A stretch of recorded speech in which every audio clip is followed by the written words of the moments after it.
जिंदगी की दौड़ खुद ही से होती है और इसे जीतना भी खुद ही को होता है। Welcome new way.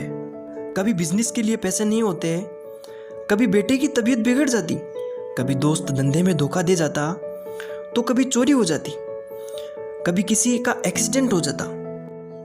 बहुत पुरानी बात है, गांव में एक व्यापारी रहता था और इस व्यापारी के जीवन में एक के बाद एक परेशानियां बनी रहती।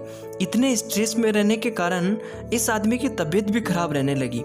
जब ये आदमी हताश हो गया तब एक दोस्त ने बोला, शहर में एक संत आए हैं, चलो उनसे मिलकर आते हैं, तुम्हारा मूड भी बदल जाएगा। व्यापारी संत के पास पहुंचा तो कई लोग मिलने आए हुए थे। कुछ इंतजार के बाद उनकी बारी आई।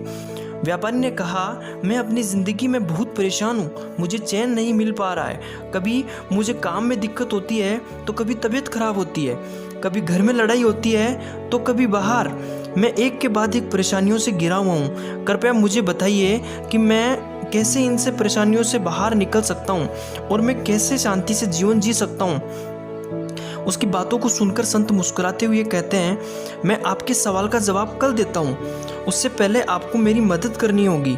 तो संत कहते हैं कि एक अमीर आदमी मुझे 50 बकरियां दे गया है। आज मुझे किसी काम से दूसरे गांव जाना है।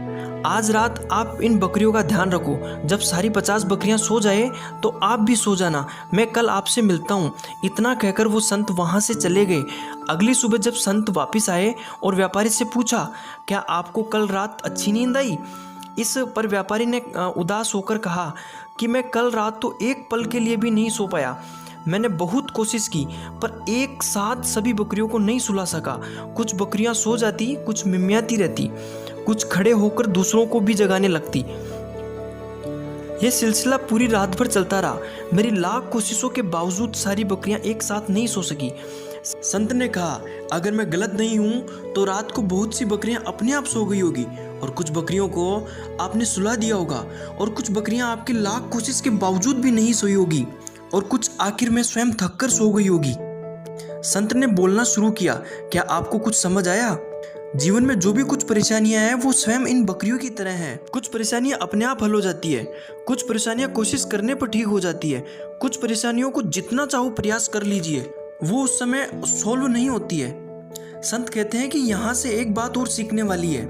कल आपने महसूस किया होगा कि जीवन में एक चैलेंज आएगा तो दूसरा चैलेंज आ जाएगा। इसलिए अपने मन में बिल्कुल उम्मीद मत करो कि जब परेशानियां सोल्व हो जाएगी, जब स्ट्रगल खत्म हो जाएगा तब मैं खुश रहूंगा। आज अपना काम करो और उसी में खुश रहो। संत कहते हैं कि कल जब आपने मुझसे ये पूछा था कि प्रॉब्लम कैसे सोल्व होगी और मन कैसे शांत रहेगा, तब आपके दूसरे सवाल में ही जवाब छिपा था। मन को शांत रखना ही प्रॉब्लम सोल्व करना है। परेशानियां हमारे जीवन का अंग है, पर इसका मतलब ये नहीं है कि हम उन्हीं के बारे में सोचते रहेंगे। हम लोग परेशानियों से इसलिए चिपक जाते हैं क्योंकि हम चाहते हैं कि ये परेशानियां हमारी मर्जी से, हमारे तरीके से, हमारे बताए हुए समय पर सोल्व हो जाए। लेकिन कई प्रॉब्लम समय लेती है। जैसे कुछ बकरियां अपनी मर्जी से ही चलती है, तो क्या हमको कर्मण्य हो जाना चाहिए? क्या हमको हाथ पर हाथ धरकर बैठ जाना चाहिए? बिल्कुल नहीं। अपने जीवन के लक्ष्य को पहचानो और वो लक्ष्य चुनो जो आपको हमेशा प्रेरित करता हो और उसके लिए कदम बढ़ाते चलो। रात में सोने से पहले अपने दिन के एक्शन को रिव्यू करो और खुद को याद दिलाओ, आज मैंने अपना पूरा काम, पूरी मेहनत, पूरी समझदारी, पूरी ईमानदारी से किया है। अब मुझे कोई चिंता नहीं, मैं आराम से सो सकता हूँ। इससे आपको संतुष्टि होगी और हल्कापन महसूस होगा।